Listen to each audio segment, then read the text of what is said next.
Right,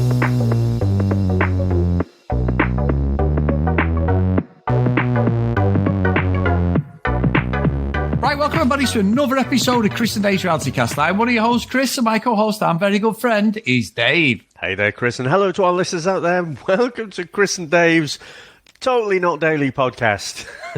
We are covering Married at First Sight, UK season 7, episode 23 this time, Chris. So here we are again. And we had a nice little dinner party, but I will always ask the same thing again. Where would you like to start today? Well, Dave, to say that it brought a tear to my fucking eye, Dave, to say the least, was Matt telling us about his undying love for Whitney. And not fucking hell. Other than fucking George and probably April, nobody else was buying what they were selling. And I loved the fallout from some of the contestants. It was so funny, Dave. Just ridiculous.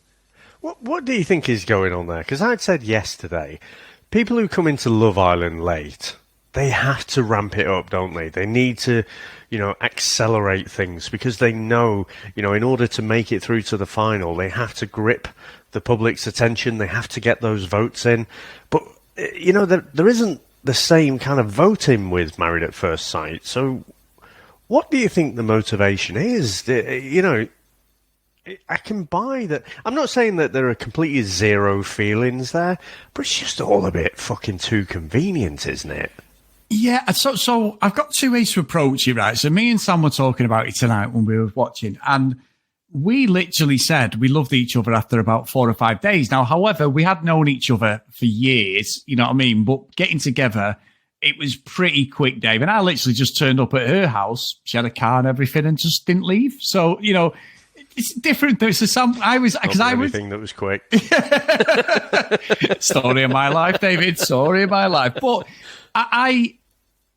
with us, like when we were talking about, because I was slating them going, I don't believe this. I said, these either two things. They both said they love each other because they feel guilty and they're trying to justify what's happened in the relationship, just try and cool and get some of the contestants on side. Or, as we've heard little bits from Gemma and some of the other people, this has gone on for a lot longer than a couple of fucking, a week or so, Dave. So that, I'm not saying when they're together, they do look pretty calm. Everything. I was sort of thinking that what I said yesterday was correct, and I don't think Tom said it on our Facebook, but I think they might be the only ones who survived, Dave, or at least give it a go after the show properly. But yeah, it's just, I can't work out which way it is, whether it's just a thing to try and win everyone over, us as the viewers, and obviously the participants as well, because they know they're going to be spending time. I can't work it out. I think there is a massive soup of complicated emotions and feelings in this, and I do think it's not 100% just for the cameras. I mean, coming out of the relationship that they weren't happy in, and then there was all the fallout and everything. Both of them love to tell everyone that they don't give a fuck what they think, but you know what they do? They're not looking for their validation. They just want to say a big fuck you because this is working. And all you lot with your fucking forced relationships, having to work at everything, for us, this is really easy. So fuck you lot. So I think there's a bit of that in there as well. Just that, they both get off on pissing other people off, I think.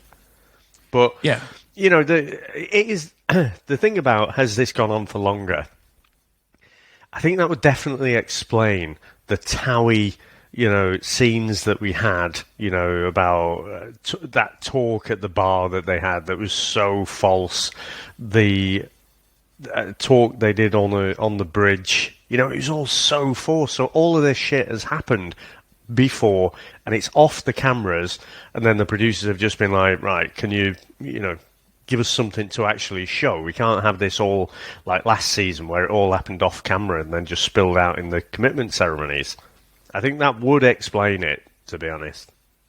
Yeah, it probably would. And I still think there was a connection together before he even got with Gemma, if I'm being honest, Dave. I think there's something not right, and he had to play out the whole Gemma marriage for the show didn't want to sort of ruin his chances of that sort of profile. Look, if it works, it works. But it's been a hell of a fucking journey for the two of them. But I've got to say, obviously we interviewed Lara, and she was so funny, and she was a great, personality. But I tell you what, Dave, Zoe's come out with some good one-liners as well. And Zoe's line when they were talking about loving each other, and she'd done a whole speech about Jenna and everything, and she just went to the VT. And I'm going to quote her. Matt's telling Whitney he loves her. He's known her for 16 minutes. Imagine how many eggs you could boil in that time. It's not the fucking Notebook. I thought that. I had to get it word perfect. I've been looking for it all. As soon as we finish the show, brilliant. Absolutely brilliant. I mean, Chris, there is cheese in my fridge that has lasted for longer, to be honest, or been together for longer or something like that. Honestly, it does not really make sense. And I maybe because they had developed this relationship before they formally went public with it, maybe there's something in that. But yeah, like I say, I think they get off on the fact that they're just pissing everyone else off. Yeah, I think so. And the fact, as we know, and the different things, the validity of the experts has just sort of been a bit of a shock. So it doesn't seem to matter their behaviour or other people's feelings within the experiment. It's just purely, well, yeah, we know it makes good TV. And I hold my hands up. What the hell would we do, Dave? I know you said, it would bring other people to the fore, and there would be generated drama, without doubt. I'm sure there's things with the other couples we haven't seen properly. But it's just been so gripping for these last 10 days. It's just brilliant. I love it. Yeah, I love it. I mean, honestly, it wasn't really an anticlimax, but one of the things happened after that was obviously people went and carried on meeting some of the friends and family. So Keisha's had this great dinner party. I love the fact that it was her and her sisters and Kwame. And Dave, talk about, he should be a politician. Kwame evading every question. The question about, do you find her attractive? I just think that's a poor choice of words. I like someone who's petite. How can Keisha feel, Dave? How does she feel? And he's then trying to validate, going, but I find really attractive, And it's like, just don't fucking say anything like that. I mean, it is a loaded question, and it's very difficult to sort of, when you're in that situation and in the experiment. But Kwame, for me, is proper dodgy, Dave. There's all sorts going on here, and we'll never find it out about the guy. Talk about secret. We said it last time, but great TV, but it was so awkward. The only thing I laugh about was when he's not at the table, is he off camera? Did he send him outside so they can have this conversation with his sisters? Every time someone left the table, like when Matt was with Whitney and her friend, and then he left, I was like, where are they? Then he comes over with a pint like he's been at the bar. They make it look like he's been at the bar. You know what I mean? It's all bullshit. He's probably behind the camera, Kwame, just sat there going, oh, right? I don't know. He just seems so fucking forced, that, I must admit. It is a strange old relationship, this one, isn't it? I mean, you saw through the episode. I cannot believe it is 100% genuine when Keisha is asking her sisters, is Kwame the right man for me? I mean, are you fucking serious? Yeah. Everything that we've seen, you already know the answer to that question. And why are you even deliberating it? Why do you need an outside opinion? He's given you nothing. You poured your heart out about your life story, how you brought yourself up, and made something of yourself, and he's just fucking laughing and making jokes. She knows that he's not the right person, but she still has to ask. And it was only having that kind of feedback from her sisters that it does seem, by the end of the episode at least, she's made her mind up. She announced that she was single at the dinner party, didn't she? So, I think that was the last little push. But Chris, I keep seeing on Twitter this same fucking video. It's this guy who's at a McDonald's or something, and people are laying into him. And he's just queuing up. He's not asked. He's got people punching him, but he's nails, and he's just stood there just taking it. Almost, he looks like he's oblivious. He's clearly not, but he's just trying to say, I am one hard fucker. You're punching me, but I can barely feel it, kind of thing. To me, that's like Kwame. Yeah. He's like, I have no, finally the penny dropped, and he's like, where has this all come from? All this negative stuff. I have no idea, I went into her home. She, it was a great time, but then You know, things I started to get a bit of a grilling and stuff. I don't get it. You didn't let her into your fucking house. Why should you not expect a fucking grilling? It just, he seems absolutely deluded, and I can't tell whether it's a deliberate for the cameras thing, or he is genuinely that fucking deluded. He's given Keisha nothing. No signs that he's in this at all. And he's weirded out that, I got a bit of a grill in there. I can't believe it. I thought we were great. I thought we were fucking bang on. It's just, I was genuinely puzzled by that whole interaction. I thought, I don't understand how someone can be quite so deluded. Yeah, it's strange, isn't it? Because he's offered some good advice, but not in his own relationship, with other couples. And he has stood up for some of the guys, which I didn't think was right. Mate, I don't know, Dave. Very, very complex character, without a doubt. And he must be knocking on nearly 50 or something. He must be. It's a very... No idea. I don't know. I don't know what his age is. 50? I don't know. He just looked like our age, middle age. Just, I don't know. It just seems like he's gone through life acting like this with everyone he's been with. Obviously, he's not with anyone. I just don't know. I love it when he talks, because he talks utter shit with Keisha. But fucking spouting verbal diarrhea constantly, just saying nothing of actual substance. It's weird. I don't know. The only surprise for me is that it's taken this long for Keisha to really, the penny to really drop. Now, obviously, we're not seeing everything. Everything's edited. Everything's condensed down, isn't it? 3-hour conversations are boiled down to 2 minutes on screen. So, there might be other positive stuff, but everything that we've seen, there's only one outcome.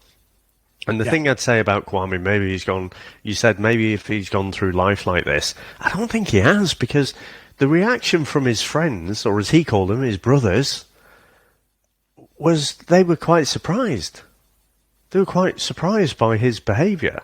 So it's like, look, if he was actually into Keisha, well, first of all, he wouldn't keep dropping and talking about how he's into like Beyonce and whatever, like people who completely don't look like Keisha. So, I just think he's clearly not into it.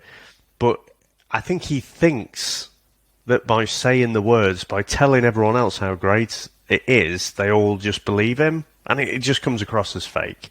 Yeah, I'm with you.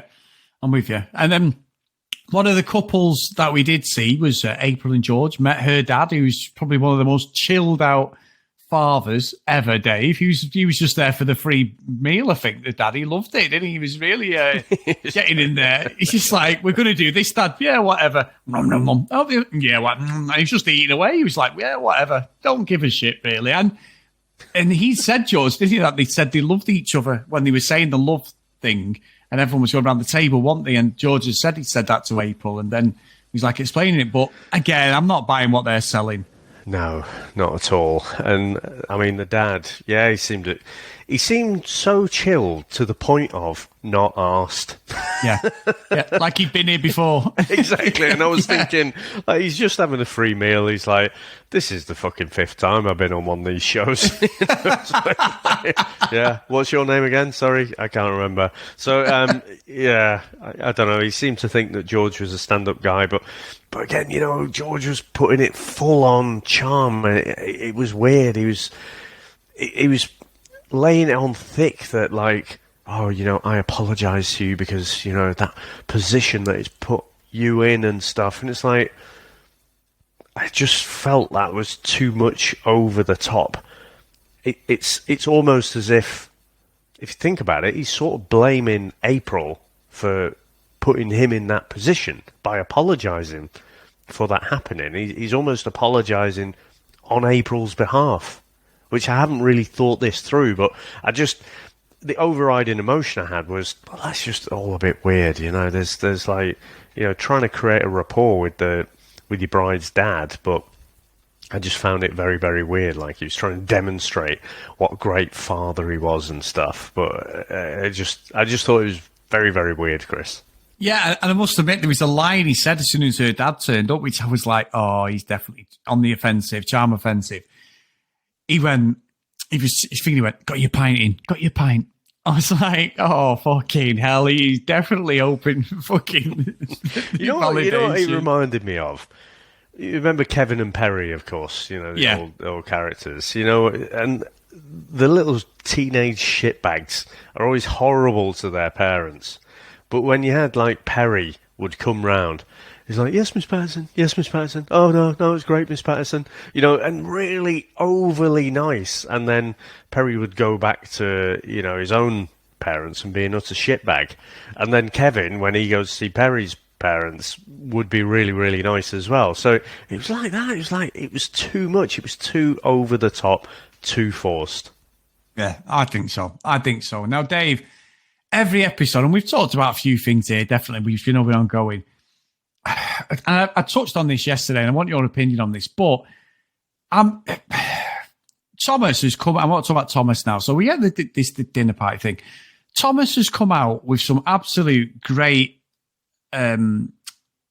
arguments, but he sort of stood up in the right situation, and he's sort of like gone at some of the people who we've all been like, yeah, good on Thomas, and he's won me over for that. However, this tonight, I can't defend him, and I said it yesterday. I'm sort of going off him again. Sophie did not deserve that, and I don't think April and even Whitney, as much as what I think of Whitney, she didn't say anything, and he just decided to just lay into everyone. Now, he's come out and apologised as we've watched the show and said, I owe Sophie an apology, but he's not apologising to Whitney or April. But it's just getting...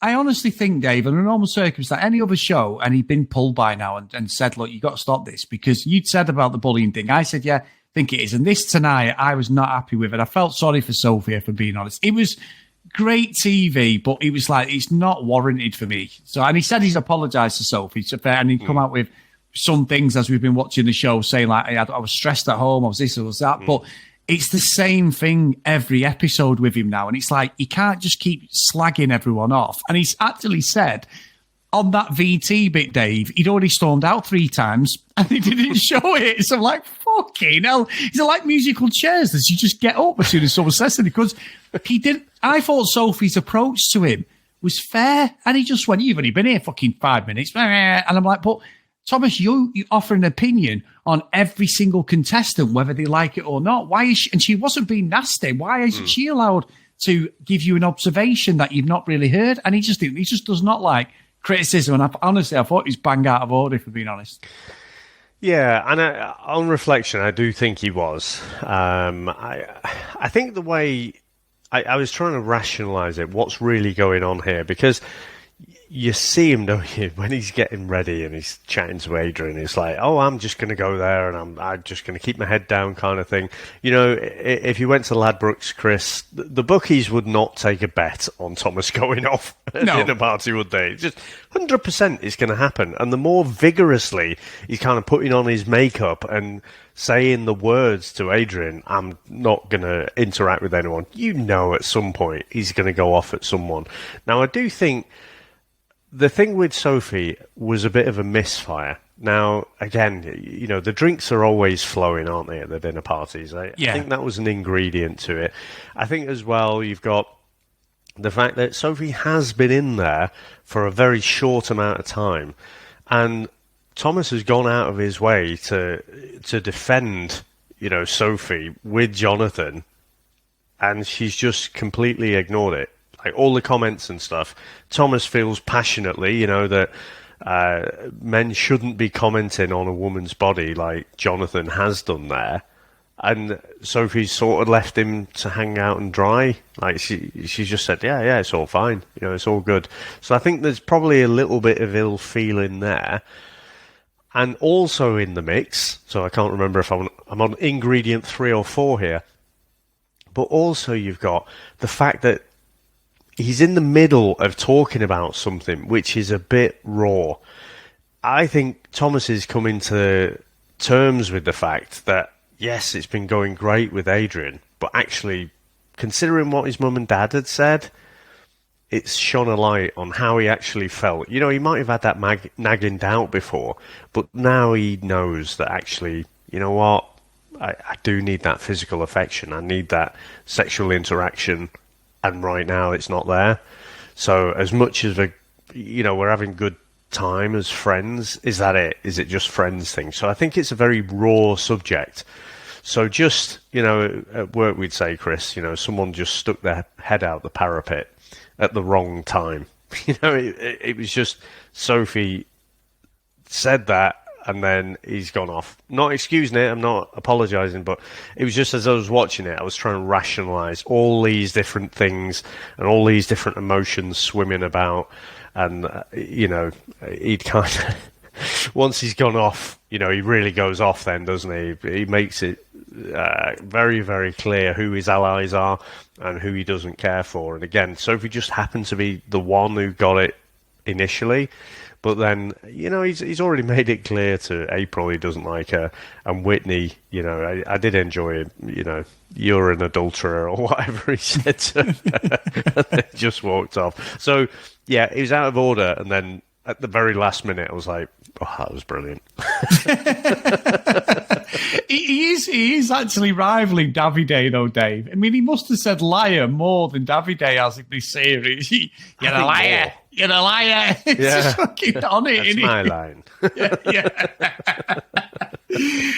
Look, it's been fascinating TV, Tom, Thomas, in that. He really has. But it just was a bit far for me tonight. But again, I can't wait for the episode tomorrow. I mean, they've left us with fucking kicking off again, and it looks like Matt is in the centre of it, Dave. And I'm like, it's just getting nonsense. And I know, like we both said, we can't do a daily podcast. We just can't do it.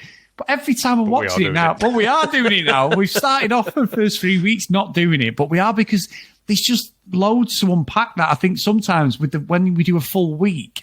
When you've got the slow episodes, you can get away with it, but it's building and building a momentum to the end, isn't it now? And this is the last sort of commitment ceremony, so anything else after this is fair game. So, yeah, it's going to be brilliant. Yeah, I mean, don't forget, though.